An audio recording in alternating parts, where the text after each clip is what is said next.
I'll be your host for the session today. My name is Susan Chomba.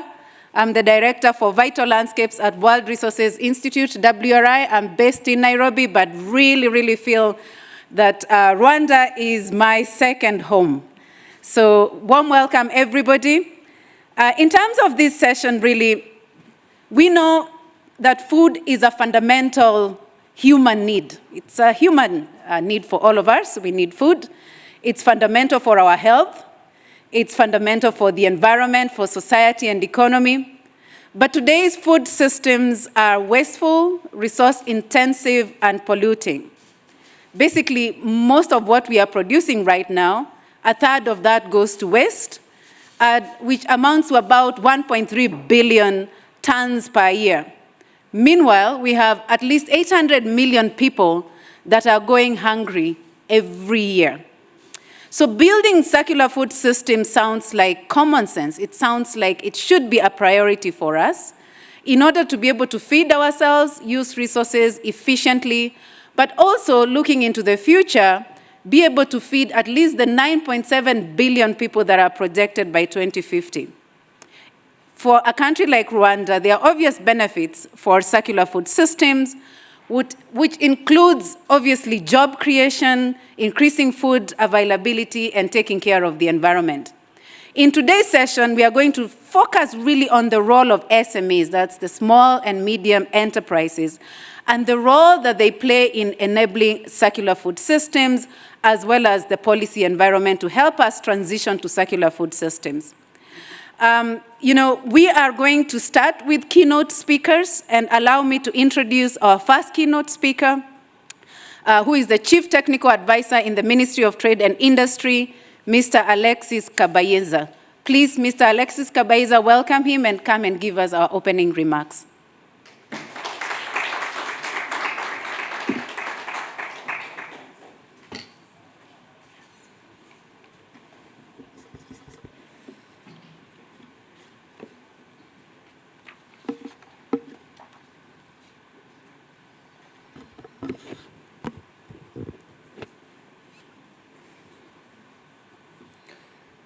Good afternoon, conveners, representative panelists, and participants.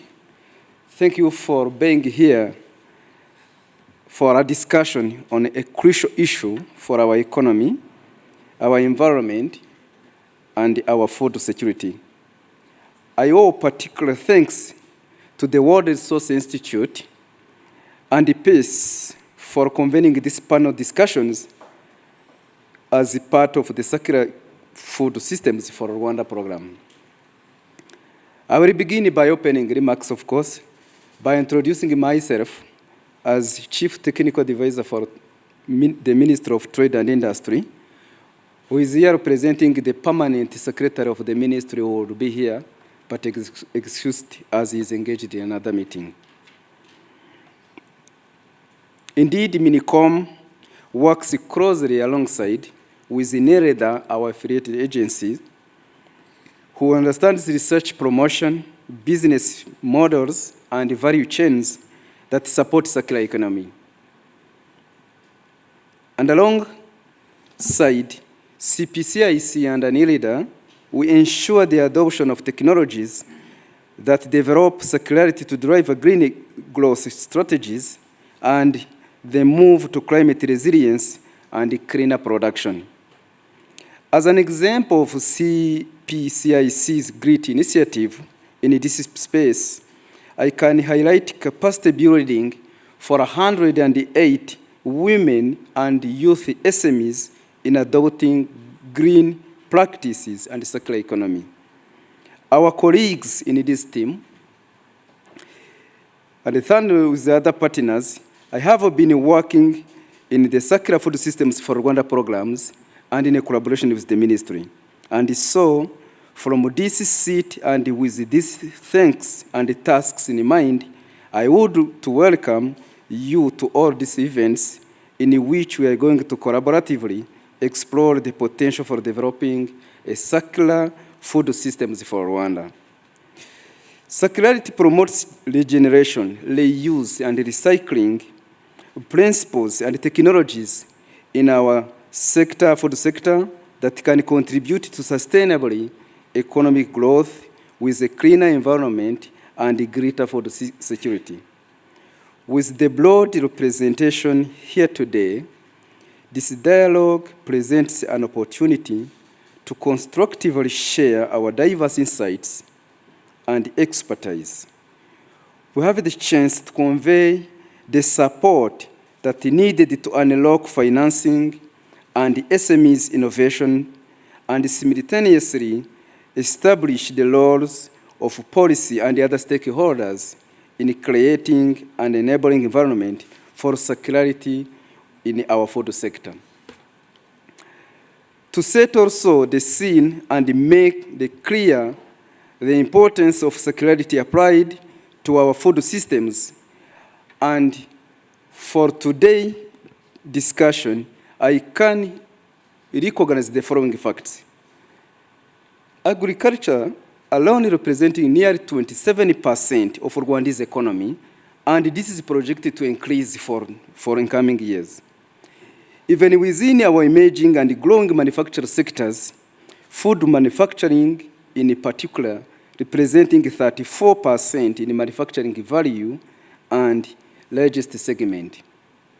Vision 2050 envisages a transformation of workforce from beyond agriculture towards industrial and service sectors, with an emphasizing on agro-processing, of course. So I must stress advancing beyond agriculture activities, thus not diminishing the importance of food production.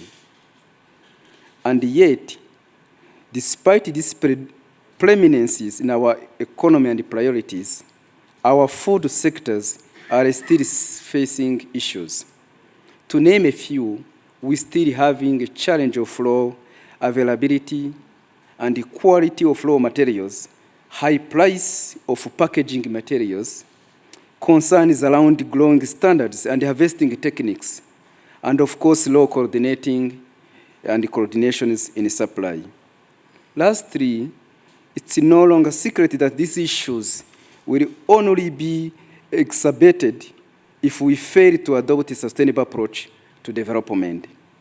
The risks at their worst extend beyond the GDP growth into our health and the fight against poverty. Recalling these facts, the need for circular economy transitions in our food systems is clear.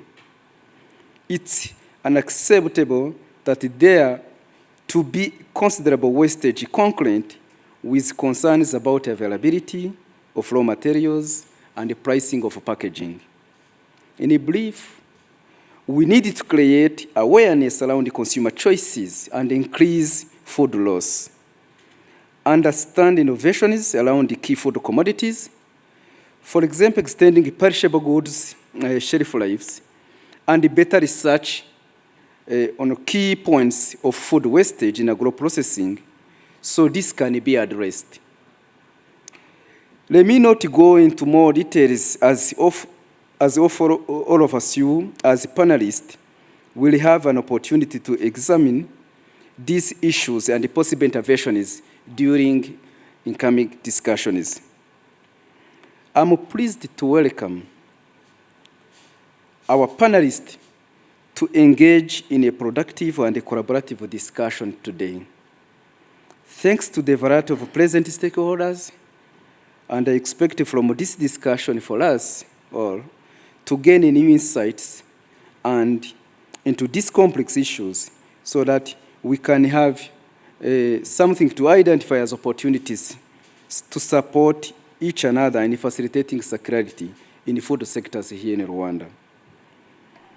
As I close my remarks, I now would like to invite my fellow keynote speaker, head of portfolio of IKEA Foundation, Mr. Vivek Singh, to give his speech on an investigating organization, from an investigating organization on the circular food systems for Rwanda project.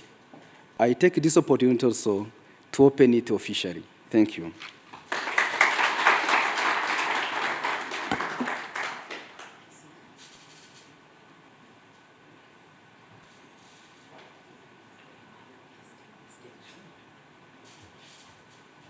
Thank you. Thank you so much, Mr. Chief Technical Advisor. And to all our partners and participants joining in person here as well as online, on behalf of the IKEA Foundation, I'm super delighted to be a part of this session today. A little bit about the IKEA Foundation. We are a philanthropic arm of the IKEA Group, and we focus on improving the quality of life of people by enhancing their livelihoods and addressing climate change. The foundation's work on agriculture primarily focuses on improving food security and livelihoods of small-scale farmers and creating new economic opportunities for the many agro-entrepreneurs. And we do this by working with trusted partners who are helping to shift the existing agro-food systems to ones that are based on the principles of regenerating resources and circular economic thinking. In the recent past, the platform for accelerating the circular economy PACE launched the Circular Economy Action Agenda, which had significant analysis, insights, detailed reports, and calls to action on 5 key sectors that we need to focus on for bringing about immediate transformation. And food is one of those 5 sectors. And in the past 1 year, we have been working with the PACE and the World Resources Institute, WRI, to create a pioneer project, a program, with the objective of demonstrating the feasibility and benefits of transitioning to a circular food systems in this very country, Rwanda. So why are we interested in this particular initiative and why Rwanda? Well, there are 2 very simple reasons. One is that we see tremendous opportunity and the need to move towards circular food systems with the objective to continue improving the food and nutrition levels and security of the population. And at the same time, ensuring that agriculture continues or becomes a lucrative sector. As Mr. Chief Technical Advisor said that, it contributes to 27% of the GDP of Rwanda, and it engages about 70% of the population. So it's a very, very important sector for the economy, for the society of Rwanda.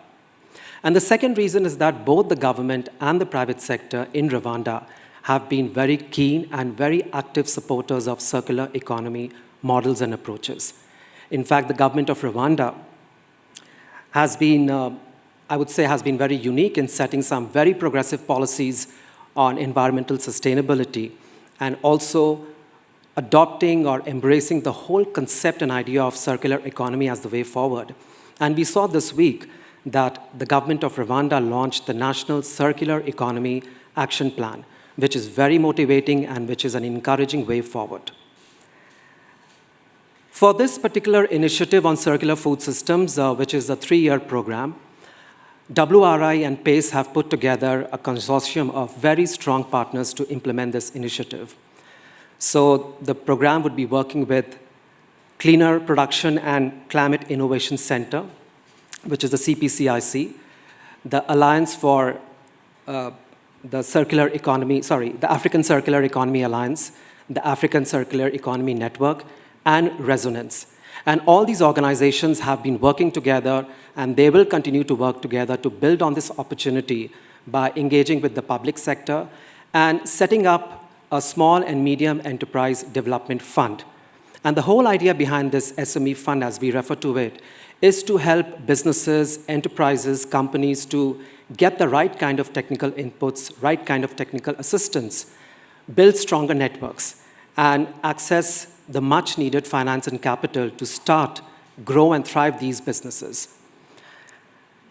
So as part of this program, in terms of outcomes, if we look at, we are very hopeful that this project will be catalytic in bringing about transformative change that will support farmers to shift to regenerative production methods and techniques, help entrepreneurs to set up innovative businesses to use food waste and its byproducts, and ultimately, and most importantly, it will ensure that a circular food system is a key and an important driver of economic growth in Rwanda. So we are very excited with this program and initiative, and we hope that this would motivate and inspire other organizations and countries in this region and beyond to follow Rwanda's lead. Thank you very much.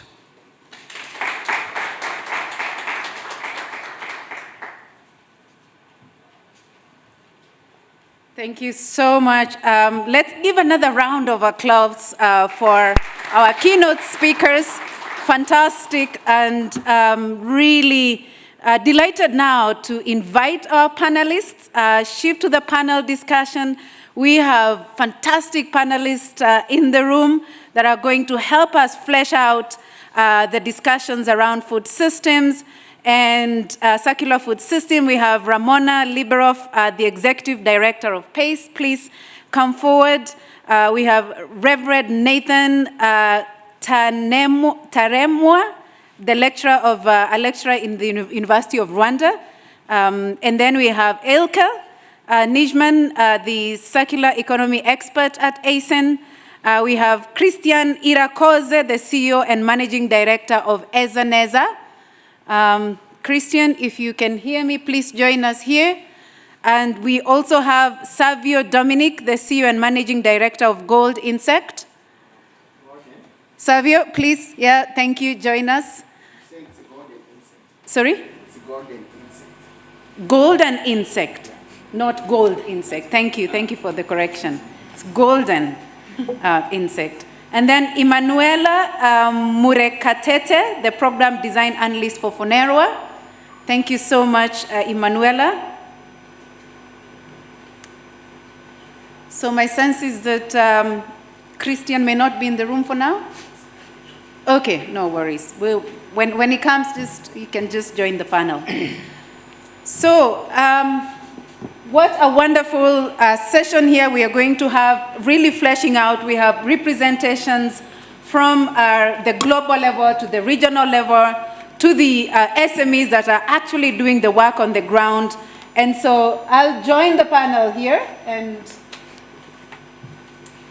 maybe start with just brief introductions of yourself. So for instance, for you, Ramona, tell us a little bit about the PACE and where you see the opportunities for private-public partnerships in circular food systems, driving circular food systems. Thank you very much, Susan. It's an absolute pleasure to be here and to be back in Rwanda and in East Africa after a few years of gap. Before joining PACE, I actually spent a number of years supporting SMEs, innovative SMEs, including in the agri-tech and agri-food sector, in accelerator programs and also investment programs. So it's a sector very dear to my heart. And I would say that although PACE focuses more at the institutional level of large multinationals and governments, in the African context and looking at food systems, there can be no more important constituency than innovative SMEs for making sure of three things. One is that we actually make the links in value chains that need to be there to enable circular practices. The second is the bringing in of new technologies, particularly digital technologies, to fill in the gaps in our information, which are so crucial to understanding the benefit and the impact that these SMEs are having. And I'm very much looking forward to hearing from the SMEs here today on that. And the third reason is to influence and to serve as a conduit to government policy for what the vast majority of the labor force and also the industry in the country needs. As we heard in the introduction, and not uncommonly in sub-Saharan Africa, 70% of the economy is smallholder farming. And I think smallholder farms have too often been seen as part of the problem that requires to be modernized and industrialized. I profoundly disagree. I believe they are the core of the solution to a more resilient and more just food system in our world. So thank you very much for the invitation to be here. Thank you, Ramona. And let me move to Elke first. Elke, ASEN has been one of the key institutions that are architects of the circular food systems. We've spent 1 year now trying to think through with the partners the design phase. Tell us a little bit about ASEN and perhaps 1 or 2 lessons that we've learned in the first year around building the circular food systems project in Rwanda. Thank you, Susan, for an interesting question and for inviting us to speak today. So I'm speaking today on behalf of African Circular Economy Network, ASEN. So Africa Circular Economy Network is a platform of circular economy experts working across the continent in different African countries. So I'm just one of them. So it has been, so the Africa Circular Economy network, I think what's one of the strengths is the expertise that we have on the circular economy and knowing what is actually going on the local ground. So yeah, I think we had a very interesting year, very interesting projects, and I think one of the key aspects is not only for these projects but at large is to understand with each other what do we mean about circular food systems as a concept, and also what does that mean for the different stakeholders. So I think that is a very interesting journey, and I believe we're still going to explore that more with our stakeholders also in the room, and what does it mean also for here in Rwanda on the ground.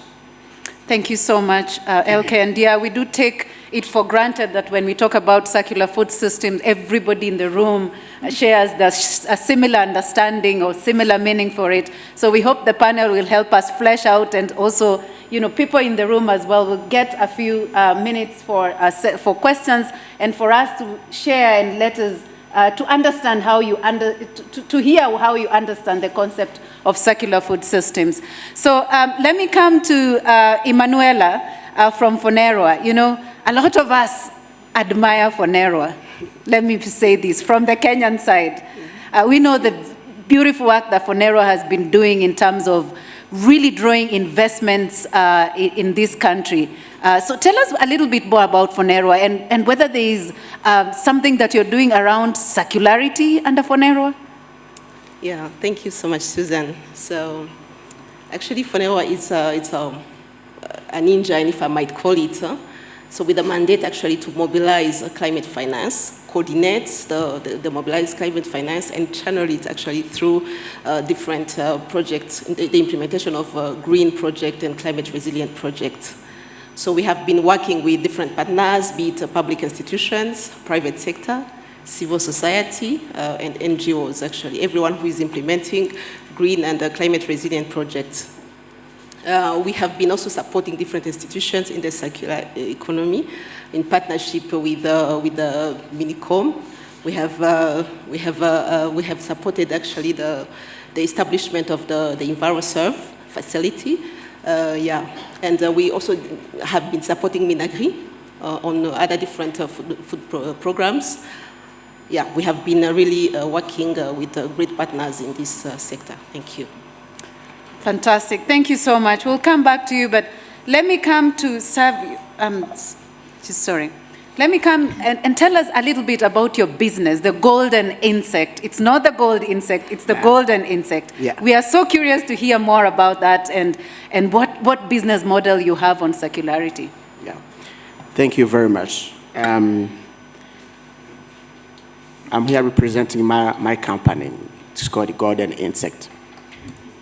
It's just a company that breeds insects and other living macro and microorganisms for food, feed, and other uses. We just want to use these organisms to promote food security, nutrition, and health in Rwanda. Whatever we do, we make sure that we do the most of bio-waste, agriculture waste, food waste.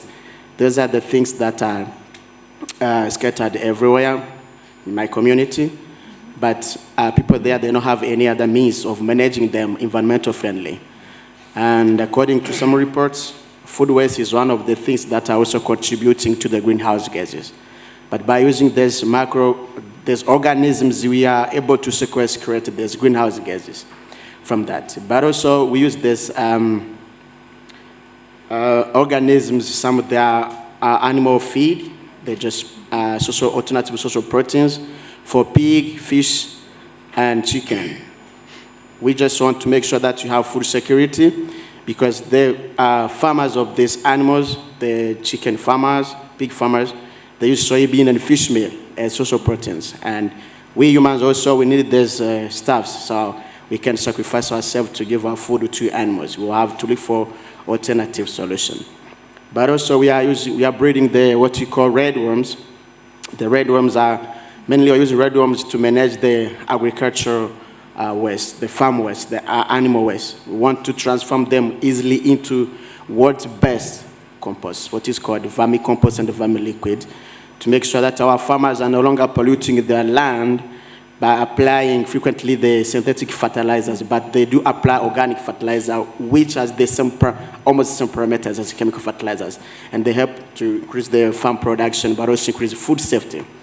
We are also breeding African giant land snares. These are the snares. I don't know if here there's someone who has ever eaten snares, but we want to make sure that people just start to reduce the way they are consuming fatty meat of macro livestock animal meat, because they are heavy in cholesterol. So by consuming snares, they are cholesterol free, and we make sure that we are just tackling these diseases that are highly linked to the consumption of such kind of food. So this is what we are doing, but also after that we are training farmers. Mainly we are dealing with the smallholder farmers because they are the most vulnerable. They don't have money to buy synthetic fertilizers. They don't have money to buy soybean, but they need such kind of technologies so that they can increase their production, either in crop production and animal husbandry. Thank you. Oh, wow. I'm looking forward to perhaps having a taste of the giant African snail, hopefully, while here. But thank you so much, Savio, for sharing with us what the golden insect is doing. And so let me turn to Reverend Nathan Taremwa from University of Rwanda. The University of Rwanda is surprisingly, this really surprised me the last time I was here, that you already have a master's course on circularity, circular economy, a master's program that is running on circular economy. Tell us a little bit more about that program and what made University of Rwanda jump on that and say this is an opportunity for us to run a program on circular economy. Thank you. It's very true. The University of Rwanda has started a new program, master program called Interdisciplinary Master of Science in Circular Agroeconomy. It will be enrolling for the first time in this coming year. But all along, we have been preparing all that it requires to get the program accredited. And before I move on to the second question that I was asked to talk about, I would like to acknowledge our partner from Germany, because this program is jointly worked on with a university from Germany, called HNU in brief. Vanessa, you can put up your hand or you stand up for recognition. Yes, she's representing our partner from Germany. And we are 5 partners in this who started the idea of having that master program. We have 2 universities collaborating, University of Rwanda and HNU, where she has come from. Then we have 3 industry partners, 2 from Germany, including Encrops and Shakabite Innovation. And from the Rwandan side, we have Sina Gerard Nyirangarama. These are the 3 industry partners plus the 2 universities. So we did not start it as a master's. Instead, we started it as a project called Advancing Sustainable Economic Development in Rwanda through Circular Agroeconomy, and in brief, we call it Rwanda CAI, Rwanda CA.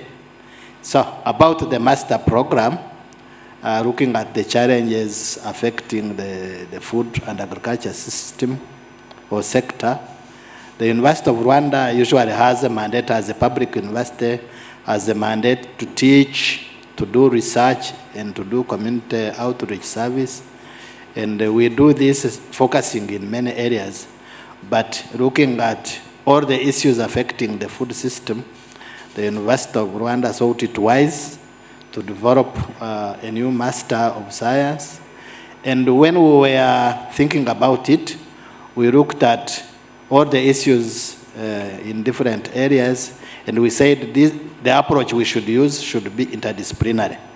And the interdisciplinarity here, which I want to bring forward, is 3 colleges of the University of Rwanda have worked together, including the College of Agriculture, Animal Science and Veterinary Medicine, the College of Business and Economics, and the College of Science and Technology have collaborated to develop these masters, which will help to address various challenges in the food and agriculture sector, besides other sectors where circular economy can contribute. Thank you. Thank you very much. Thank you very much, Nathan. I think you can see I've moved seats, which means we have a VIP who's just walked in. We are very, very pleased to welcome Christian Irakoze, the CEO and Managing Director of Ezaneza. So Christian, a warm welcome. We had just briefly started the panel by asking the panelists to tell us a little bit more about their institutions. So we'd love to hear about Ezaneza, what it's all about, briefly in just like 1 minute. What is it about, and what can we, what should people in this room leave the room thinking about when they hear of Ezaneza? Paint us that picture. Thank you. As you heard, my name is Christian. I'm founder of Ezaneza, and essentially we're an agri-tech company. We focus on greenhouse growing and hydroponics, and our goal is essentially to grow food in the most sustainable way, using up to 80% less water and 90% less land, and we recycle all the fertilizer that we use. And we also try to grow in the highest yield possible. So we specialize in greenhouse growing and growing in a controlled environment using hydroponics technology. Fantastic. Thank you so much, Christian. So we had just gone through the introduction of the other panelists. You'll get to hear about their work as well. But this session, we really want to focus on impact, because whatever we do, we have the goal of generating impacts for people, for local communities, for different segments of communities, for women, for youth, and also impact for nature. We've had a lot of businesses here that are trying to look at how do you address the aspects of climate change, how do we produce food from the land that we have in the most efficient way. So impact on nature, impact on the environment, and not forgetting, of course, the climate issues that we are really also looking at, how circular food systems, somebody mentioned about the greenhouse gas emissions that come from food loss and food waste, and how we can be able to cut that down. So let's focus on impact, and maybe start with you, Ramona, as the director of PACE, which brings global leaders together to develop a collective circular economy agenda. How do you define meaningful impact towards circularity? A small question to answer, Susan. So I think it is very context dependent. And coming back to your point earlier on that people don't necessarily know what circularity is, I want to make a point here, which is circularity isn't just about trying to solve food loss and food waste upcycling in a different way. It actually starts, to my mind, the biggest variable of impact, or the first variable of impact in this situation, is actually going to be soil quality. And why? Because better soil quality and resilience actually improves, through agroecological methods and innovations, improves the farmer's income, improves the nutritional content of food, and also makes it more likely that there is less that will go to waste. And so much of our dominant logic has been around industrialization that in a way we have forgotten what the circular economy has to teach us, which is that if you take care of the soil will take care of you. So for me, that is one big impact, but we should also then measure the impact of agroecological methods on farmers' incomes and livelihoods, and also on resulting food waste. There are businesses in Malawi, in South Africa, in Ghana that are all doing this, and I'm sure in Rwanda as well. So that's where I would put it in this particular context. Thank you so much. Thank you so much, Ramona. I think that's really deep, that we look at the ecological impacts of the way we are producing food. We also look at the impacts on livelihoods, as well as impacts on reduction in food loss and food waste. So that's a good picture of how we should think about impacts, not just on food loss and food waste, but from the way we are producing food, and how that even impacts the kind of nutritional quality of based on how we are managing the soil. So that's brilliant. Now, Ilka, if I come back to you, from Essence perspective, what are the key enabling mechanisms that the circular food systems for Rwanda project considered it in design, and how does that hopefully help us achieve some impacts? Can you repeat one more time your question? What are the key enabling mechanisms that the project, the SAF project in Rwanda, considered in its design? How did we design it, or how did the SAF project consider in terms of its design and helping us to achieve impact? Elements of design of that project and how it can help us to achieve impacts. Okay. So I like to look at, from a project overall, thinking we have the policy work stream and we have the startup work stream. So if you think from an impact perspective, I'm thinking about, it would be very interesting that we can upskill the existing initiatives as much as possible. So for instance, with golden insects, and also our other colleague on the panel. So thinking about how can we upscale these businesses, I think that would be very important from my perspective. I think they are still struggling sometimes with particular policy aspects as well that we should need to address. So therefore, I also think our project should have as much as possible a bottom-up approach, which we also have been discussing right over the year. So therefore, I would see like both the policy work stream and the SME work stream should work as much as possible to make sure that the businesses can be upskilled and have access to the resources what this project will provide. Thank you so much. And let me come back to Reverend Nathan. From your perspective as an academic working on the topic of circular food systems, what are some of the key barriers inhibiting meaningful impact in circularity? You know, from research, academic perspective, what really hinders meaningful impact in circularity?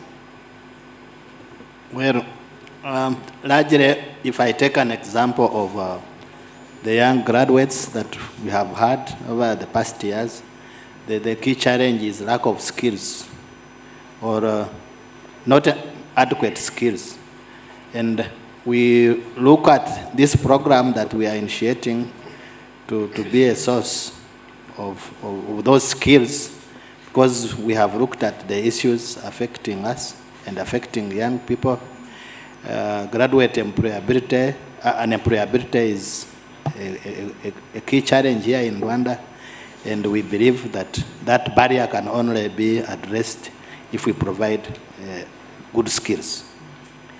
And that one has multiply effect, of course, but I mainly look at the nature of skills that we need and how it can cross the loop, looking at all the knowledge that we need in this area. Thank you.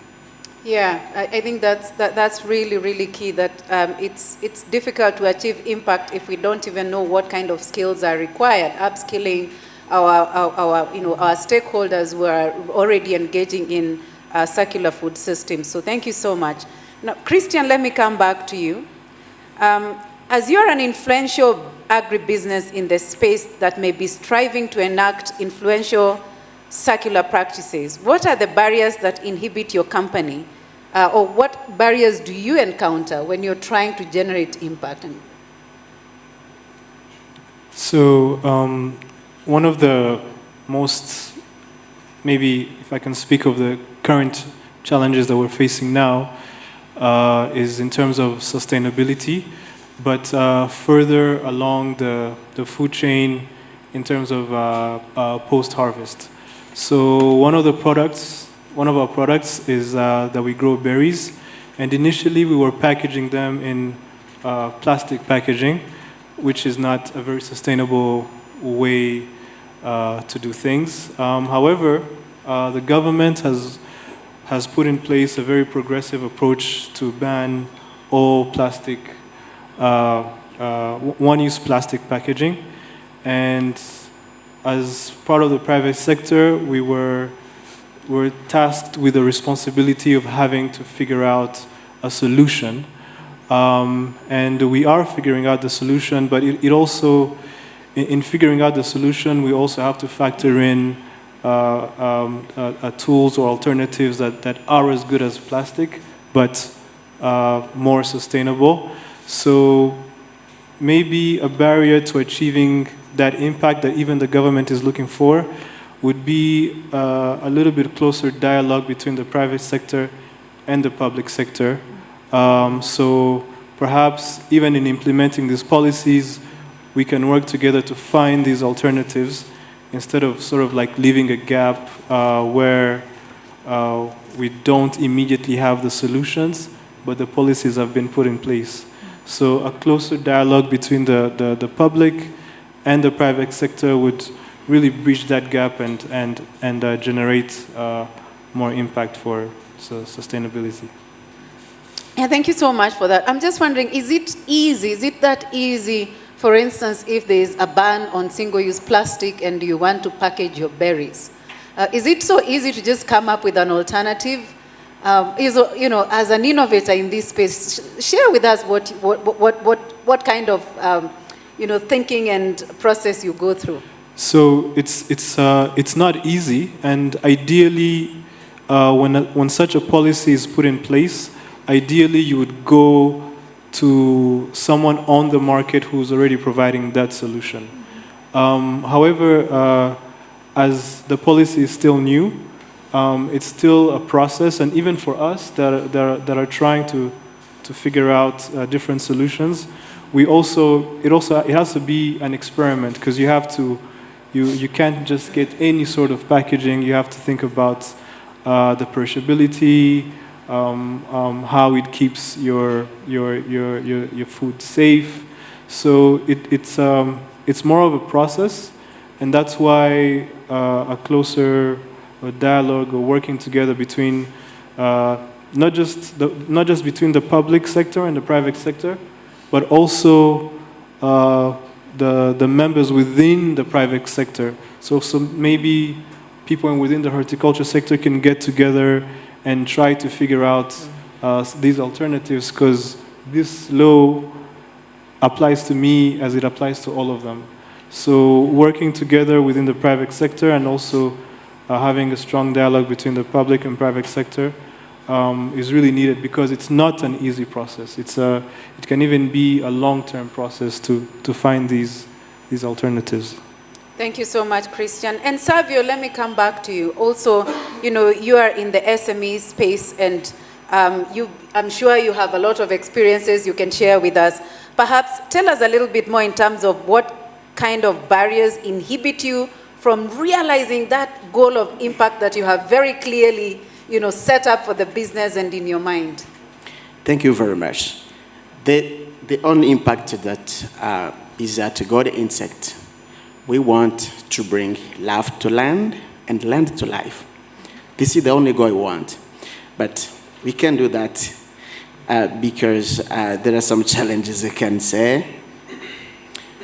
First of all, as I mentioned, we are working with smallholder farmers. There's the potato farmers, there's the green pepper farmers, but these guys, they're always claiming that the organic fertilizers that they need the most are so expensive. Here, hopefully, NIDA is here and Minicom is here. Maybe subsidization on organic fertilizers can help these smallholder farmers too. Secondly, we need money. But you go to the bank. I approached around 5 banks in Rwanda. They're saying our businesses are not bankable. So maybe they're looking for the guys in construction. But for when it comes to these types of agriculture, animal, livestock, they say these are not bankable. How are you going to pay us? What if there's a drought? What if it rains heavily? What if? Maybe. So I don't know. That's also a challenge because you can't keep going without money. So there, we are also looking for investors. If in this room there is any investors, please, really, we need you because we need money, because banks are not giving us money, so investors can be the other option for us. As Dr. mentioned, we are lacking technical assistance. Honestly, I started my business in 2016 after graduation from University of Rwanda, but I've never been to any other countries either for learning or doing what. This is something I started in Rwanda. because my business is the result of my thesis. When I was graduating, I wrote on impact of insects on food security and what. So from there, I started my business. So now we are glad that the university is bringing the masters in that circular economy. Hopefully, we'll be putting our businesses at another level with the knowledge. You see, because we are doing something, we are doing it as an art, so we need to make it a science too. Lastly, you see, I mentioned field visit, and this is new in Rwanda.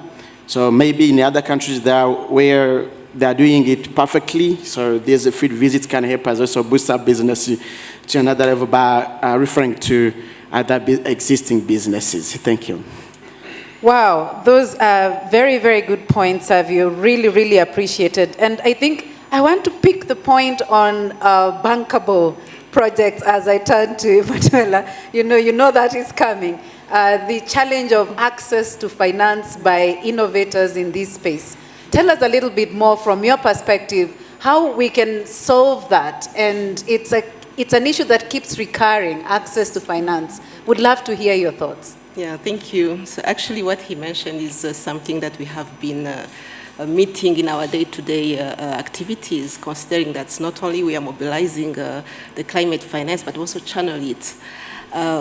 Initially, because FONERWA's mandate was mostly specific to dealing with the grant components, and we were mostly dealing with public sector, civil society, and NGOs. But we have realized that we cannot actually close the gap to the contribution on the NDCs without the private sector on board. That's how we came by designing actually different financing instruments that would help the private sector to tap into different opportunities. One of the instruments that was recently launched is the IREME Investor. That one is specific to the private sector. Because we have also realized, as he mentioned, there is this big issue about high risk perception of the bank to the green project, including their projects. So how can we unlock actually that challenge? That's how we come up with different financing instruments, including the IREME Invest, to facilitate them access the climate finance. And this specific facility actually has two different components. One is to help the private sector actually come up with the bankable projects. They have great ideas, most of them, but we need to translate them into bankable projects so that the bank also feel comfortable to lend them the much needed funds. So that specific component on the project preparation facility will be embedded in FONERWA, whereby FONERWA will help the different projects from the private sector. It also includes a specific program on the incubator and accelerator. We have also realized that not only the big private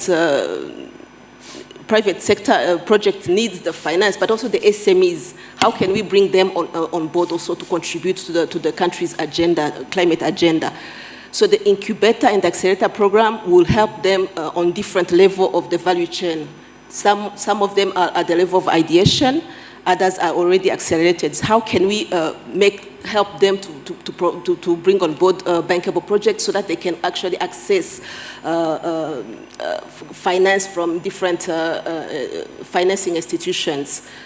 Those are the key, I would say, components that the fund is working on. The facility was recently launched, and it will probably start operating next year. Excellent. Thank you. Thank you so much, Emanuela. Wow. I promised you nothing short of very inspiring lessons from this very diverse set of panelists. I'd love to turn back now to the audience. I'm not sure about the ones that are virtually. If there's anybody who can tell me anything that is being monitored virtually, I'll be very keen to know what's happening there. But in the meantime, let's turn to the audience in the room and perhaps, think a little bit about this same question that I've been asking about barriers for achieving impact, and with a private sector SME focus in mind. Would love to hear your thoughts in terms of how we can generate more impact on circular food systems. And perhaps even start with somebody who is already in the audience. Egide Mutabazi, are you there? If you're there, let me, yeah, there you go. Who is the supply chain and market analyst from the Ministry of Agriculture. Please share with us your perspectives around generating impact from circular food systems. And as Egide is sharing his perspectives, is there somebody else in the room who either has a question or would like to share a brief remark? I can already see a hand up. I'll give an opportunity for 2 hands, but in the meantime, let's have Egide. So I have 1 hand there, and I'll be waiting for another one. Yeah, thank you, Sylvie. It's a great honor for the Ministry of Agriculture to be here for a new and important partnership with the food sector through circularity. So it is required for us all to work together to design and to innovate so that we can mitigate and adapt for climate change. But I think we have been all working with the SMEs in assisting them with different issues like access to finance, infrastructure. So it is better for us all to understand what can be the new approach to work with the SMEs in the food systems. So it's good that you share with us the approach of CPCIC with World Food Resources. So we have been working with the Ministry of Trade and Industry. We supported in the different value chains, but it's good to hear about the new approach with the CPCIC. Okay, good. Thank you so much, Egide. And let's pass the microphone. Kindly introduce yourself briefly, and then either your intervention or the question. Hello, I'm Ogi. I'm a GPS development consultant, and I help businesses to grow from a point of view of mindset development and behavioral change.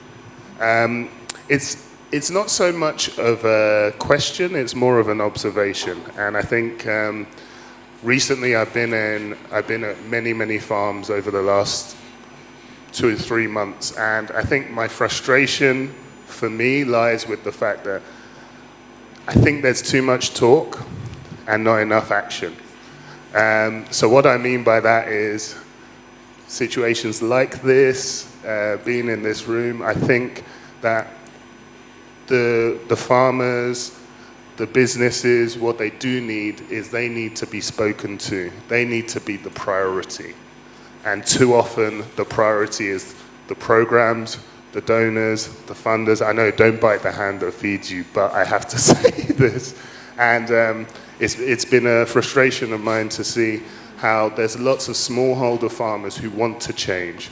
In fact, similar to what the gentleman over there said, he wants to change, he wants to develop, but the things that he needs, the things that these guys need, are not being put into action, and we're not unifying together enough to bring solutions that are focused on the people who need it the most. So that's just an observation, especially from being in the field over the last 3 months, that I wanted to share with the room before I have to leave. So thank you. Thank you so much. I think what you're telling us is that we do need more action on the ground, and I think there's no question around that.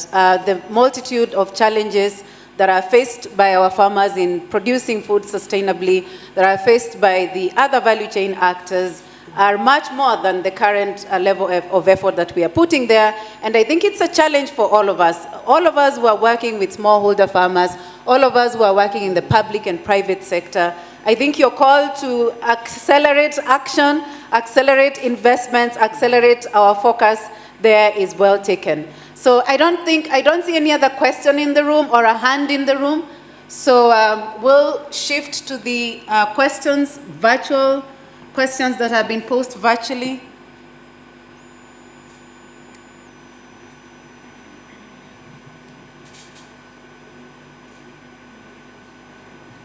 Yeah, I'm expecting the questions to come on the screen here so that we can be able to see what the virtual participants have been asking or have been interested in. Great, so we have Sonia Baruitsiki, if I can pronounce that properly. Let's hear what Sonia's question or intervention is.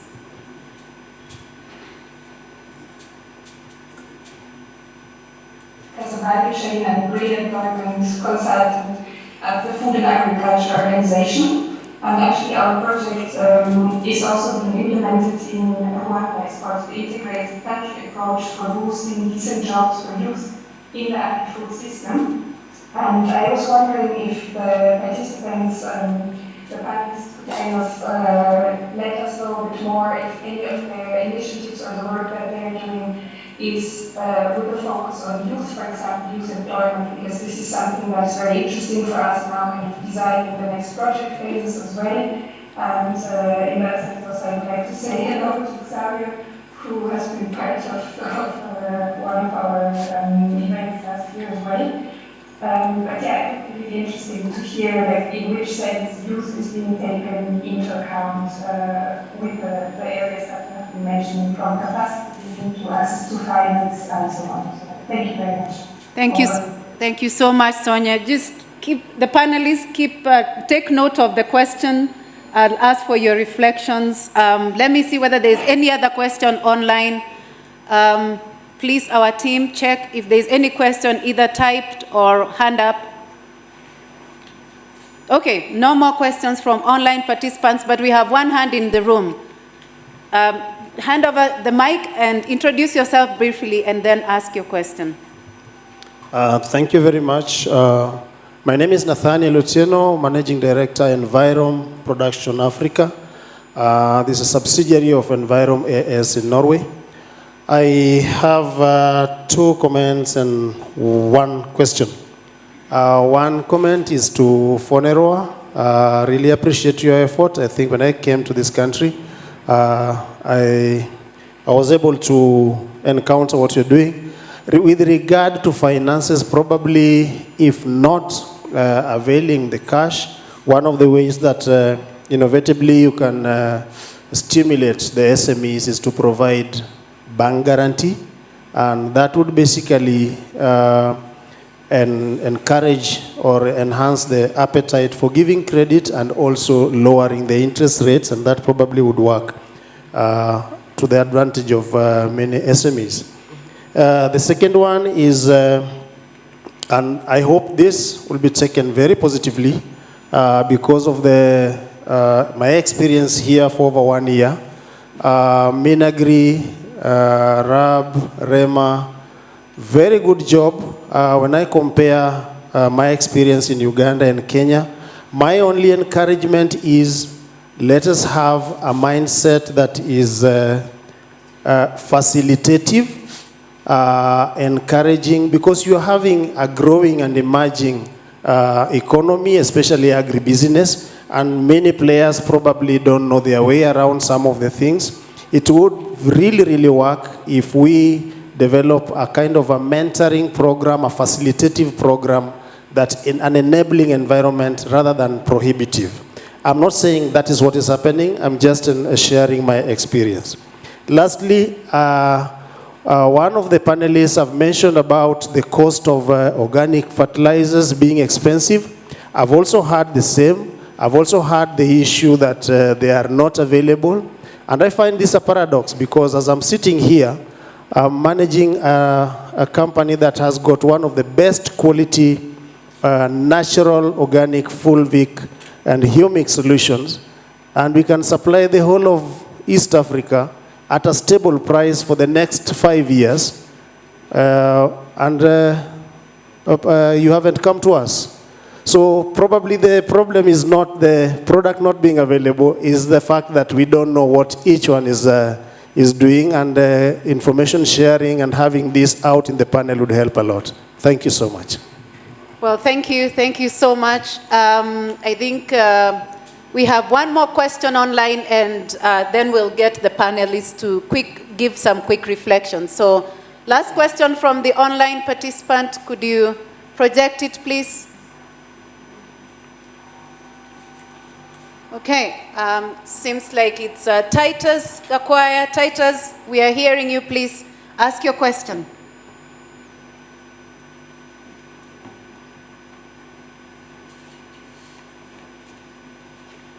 Titus, you're on mute for now. If you can unmute yourself and ask the question.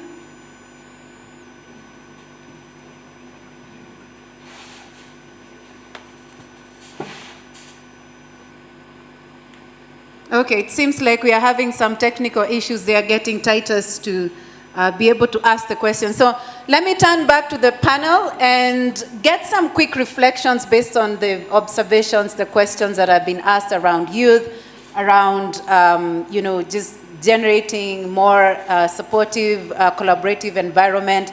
Actually, last night we had a fantastic dinner that was organized by ASEN, and people were being, we were trying to figure out how do you actually have hubs, regional hubs, national hubs, and at what level and how they can help in terms of some of the points that have been raised. So let me just get to the panelists to share your perspectives, quick reflections on what you've had. Okay, so I'll do a quick reflection on Sonia's question on how we involve the youth a little bit more. So one of the reasons why we took a tech-based approach in our horticulture was not just to achieve higher yields and to be more sustainable, but to also actually attract the youth. As you guys may know, Africa's population is mostly dominated by the youth, and this will be more of the case even in the future. And it hasn't been a very attractive industry. Farming hasn't been a very attractive industry in the past, but things are slowly changing, especially when you consider that farming is now adopting many innovative and tech-based solutions. So we've been working a lot with schools. For example, we work with RICA, Rwanda Institute of Conservation Agriculture, and they have a really amazing student body of young agriculturalists, if I can call them that, and we've done many site visits with them, done demonstrations for them, and some courses, and we're now on track to actually start taking some of their interns, and this is something that we look forward to do even more so in the future. We've already worked with interns from other agricultural universities that actually have reached out to us and have been very, very interested, and we've given full-time employment to some of the interns. So it's been very amazing to see. So working especially with academic institutions I think will really attract a lot of these youth and generate employment in that manner. Thank you so much. As we are wrapping up, I'd ask our panelists to keep your intervention to a minute or less. Just quick thoughts around the questions that were asked, please. So just in terms of how we are seated now. Sure. I'll keep it very brief, but I'm happy to talk more about it to anyone who would like to listen, because this is an obsession of mine. Funding innovative SMEs that really have the key to impact isn't happening much in many places, but what we do know from where it is happening is three things. One is that the MDBs need to change what they consider to be bankable, because they're effectively funneling funds through very traditional banks that don't understand that businesses that aren't property development or so on actually hold the keys to our prosperity.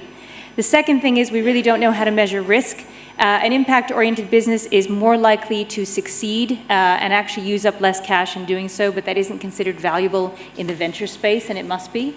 And then the third thing is the incredible potential for public or philanthropic finance to provide, in a way, the catalytic gap. It costs more to do the right thing if you're doing it subscale and early.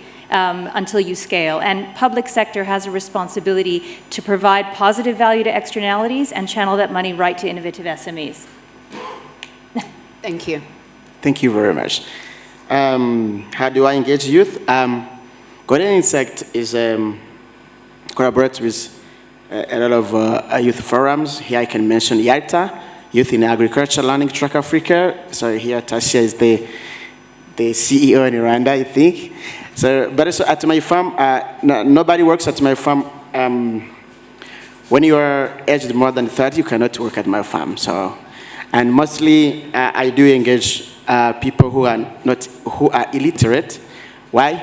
They're the most vulnerable. Like in my community, we are having a lot of single mothers. So these guys, they need to be hired, because I'm also dealing with the BioWest, and they educate the people. They say, you guys, you have your diplomas, you cannot go in the BioWest. These are for the illiterate guys. So that's why I do focus on these categories. The other thing is, like, I can say that circular food systems is a lifetime business. What you only need is to swallow our pride. Put our diplomas down, then you go, you work, then we live forever with our businesses. Thank you. Thank you so much. Yeah, thank you. Regarding the work that we have been doing with the youth, actually, maybe I would share with you the first pilot that we made for the Green Incubator and Accelerator program that we had just concluded. We had 10 incubators that we have been working together, and 8 of them are already owned by youth. So apart from that, we have different projects also that are being led by youth, and also in the implementation of the Green Project, we also have a big number of youth. Regarding the intervention that he has made regarding the guarantee, it is true, and actually it has also thought about for the IREME investor that I have just mentioned. It doesn't not only have it will not only provide concessional loans, but it also provide guarantee. So it's good news also for the SMEs. They'll be able to tap into that, and we are considering to later consider the equity also as well to be part of the facility. Thank you. Superb. So thank you so much, Susan, for the question, and thank you for the audience for asking questions about the project. I would like to answer the questions in terms of the project that we're working on. So first of all, if it comes to engagement of the youth, we had some discussions about the platform and also how we can engage stakeholders as much as possible, and also how we can have youth groups involved with our local stakeholder here also on the ground. So I think that is very much something I think we can address in the project. Then for the SMEs, I don't think we discriminate anyone.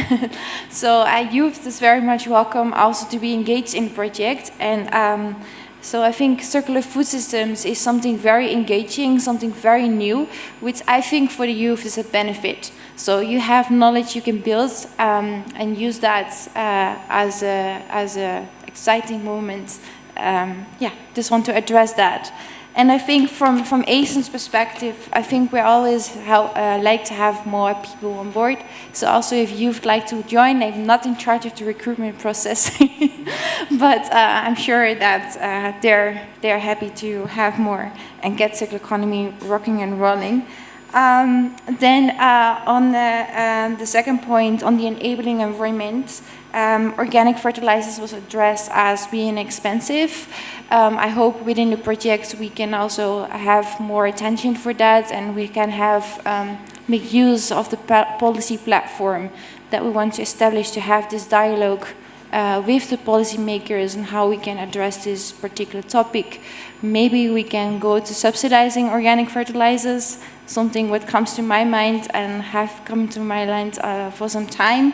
But I think this is also something to be discussed in the policy platform with the policymakers and with the companies and with the stakeholders to make it together happening. Thank you so much. Thank you. Well, as a university, we have a prime responsibility contributing in finding such solutions. And we find ourselves in a situation that we cannot achieve this alone. So we are emphasizing on collaboration through this master program. And we believe that if industry and university can work together and we create innovation space for young entrepreneurs, we can nurture young people and we can help them to grow because we have space to mentor them. And number two, we find to grow young minds, we need finance, we need scholarship. So we must find ways together how to finance these young minds. And lastly, we believe that we need expertise, and this expertise cannot come from universities alone. We find great minds, great ideas, great expertise from the industry. So we believe through this new interdisciplinary master that we have brought on board, if we can work together, we can achieve and we can make impact. I will ask my colleague Vanessa, I'm sure she has some brochures for this master program. She will share a few of those that she has so that people can see what we have prepared. In our modules, our key modules, we have circular food systems as one of our key modules. So we are happy and we believe that this is a concerted effort and an opportunity to grow ourselves. Thank you. Thank you so much, and what a point to end this panel discussion. I think this has been extremely intellectually stimulating for me, and I hope also for our audience, both in the room as well as those who are listening in virtually. I'd like to really, really thank our panelists and try the hard task of summarizing your fantastic points that you've just raised in this discussion.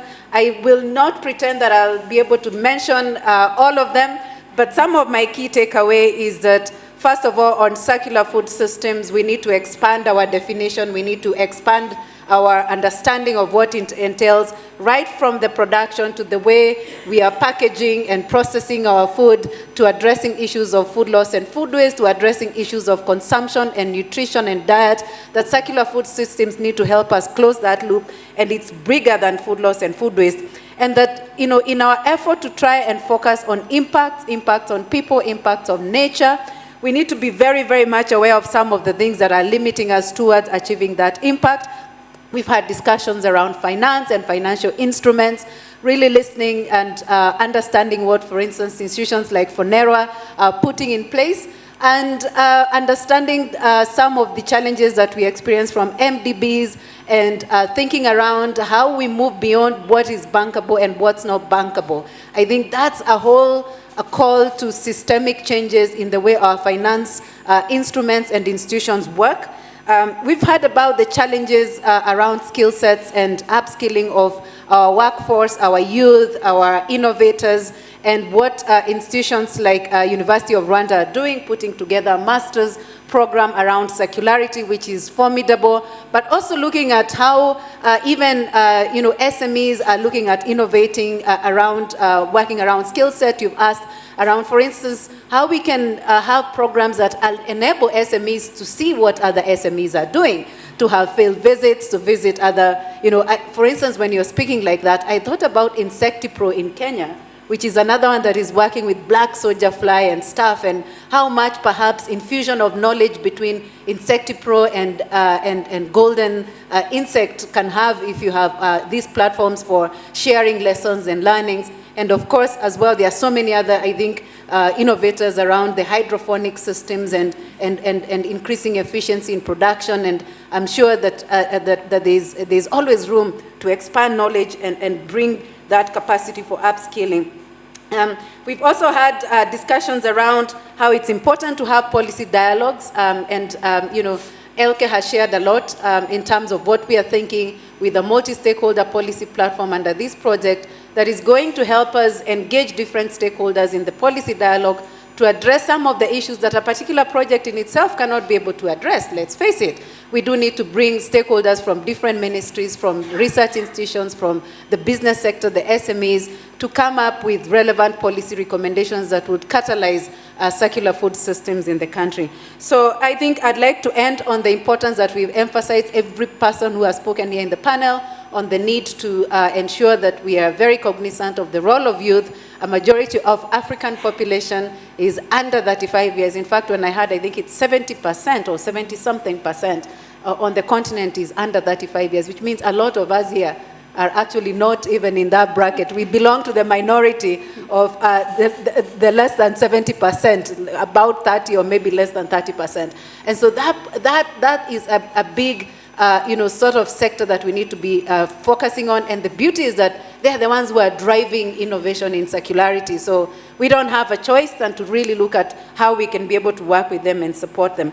So I think with that, that's how I'd like to capture the summary of the discussions. And allow me, let's give them a very big loud of applause. Clap for a fantastic panel. And thank you so much. I think you can take back the seats as we come to the end of the session. Thank you so much. Brilliant. And now to end this session, I'd like to invite back IKEA, the representative from IKEA, to give us some closing remarks. Vivek, karibu.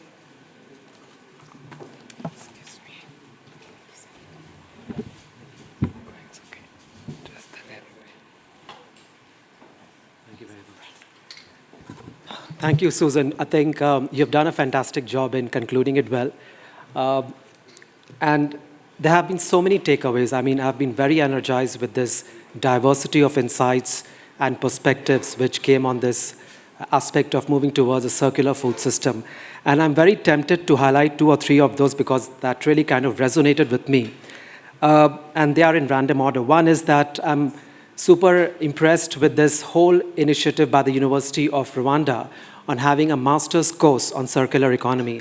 I think that is a way forward, and we must kind of learn and replicate that because it is about addressing the skills and creating that knowledge so that we have a bigger uptake and a bigger outreach going forward in the coming future. The second one was, again, a very interesting point on the bankability. And this is something also we have been learning from a variety of our partners that on one side, you need to create those bankable pipeline of projects. On the other side, you have the investors who need to be oriented. So how do you bring them together? By creating that talent, that competence, that capability in those projects and entrepreneurs and enterprises, and also working with investors so that they come together and are aligned. And that's where we could address or fill up some of those kind of, financing gaps. And finally, I think, Ramona, you said it very beautifully, take care of the soil, and the soil will take care of you. And I think we need to remind ourselves that we have come from the soil, and one day we have to go back to it. So I think that's something very critical for us to keep be mindful of. Moving away from this discussion and still continuing on this whole initiative on circular food systems, we are very happy to share that this program has very successfully completed the first phase of this 3-year program. And with this now we are moving, and we are very happy to announce and share that we are launching the second phase of this 3-year initiative. And the second phase would be of 2 years duration after the 3 years. And just to share with everyone and bring everybody on the same page, the first phase, the focus was really on learning and understanding the landscape and aligning different stakeholders and organizations and partners, and also co-creating the SME, the Small and Medium Enterprise Development Fund. So moving from that, in the second phase, the focus would really be on implementation, on operationalizing this fund, launching the Accelerator program, along with it, the multi-stakeholder platform that Susan was talking about, which will act as a hub for encouraging and initiating the policy dialogue and policy influencing work. And we have already got into a very active mode because today is the day when the project website is being launched. And I think it will be shown on the screen right now. So congratulations to the whole team for really getting into this action mode and reaching up till here.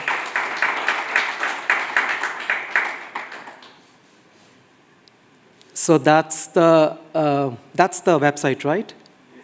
Great. That's a Circular Food Systems for Rwanda.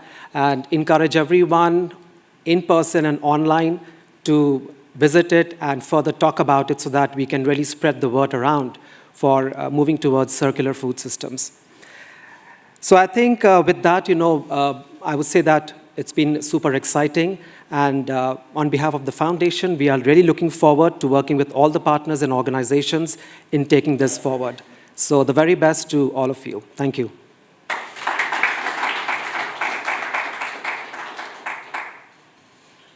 Thank you so much, Vivek. Thank you, Vivek. I think now with that, allow me to really, really thank everybody in this room for your fantastic, participation in this session. Thank you so much to our panelists. Thank you so much to our keynote speakers. And thank you so much to the government of Rwanda for giving us the opportunity to be able to come here in this wonderful country, learn from what the SMEs are doing, engage with government in terms of how we can catalyze food systems, and use Rwanda really as the key country that helps to set the pace on circularity on the continent, borrowing from that and hopefully encouraging other countries to follow suit on the continent on building circularity, circular economy, and circular food systems. So we are really privileged to be in this country, and we want to really acknowledge that we've received absolute support from the first time from the word go when we came and started discussing with the Ministry of Environment, with CPIC in terms of setting up this project. So thank you so much. We don't take that for granted. It's not every other country that you go and you're given such a warm welcome and support in terms of implementing projects. So with that, we come to the end of this fantastic session, but I've been informed that because of your patience, because of your participation, and because of your fantastic collegiality in this session, we have a special event. I think it's a cocktail. I don't know whether a cocktail or it's a meal or it's something to say thank you and to say asante sana, and we look forward to working with you. So Tina, I think you can tell us a little bit more on where we do that. Is that in the room here, or are we supposed to move somewhere else? Just come and let us know. Thank you very much. So the cocktail is just around the corner. It's just outside the room. The tables are set, and that's where we will gather. Thank you very much. And we are also, before we close, we have to take a group photo session before we leave for the next session. Thank you very much. So for the group photo, where do you want us to do it from here? And for our virtual participants, thank you so much. We may not be able to invite you for the group photo and cocktail, but definitely we invite you to join us on the website and in our activities in future. Thank you so much. Okay, so we take the group photo and then we go have fun with the cocktail out there.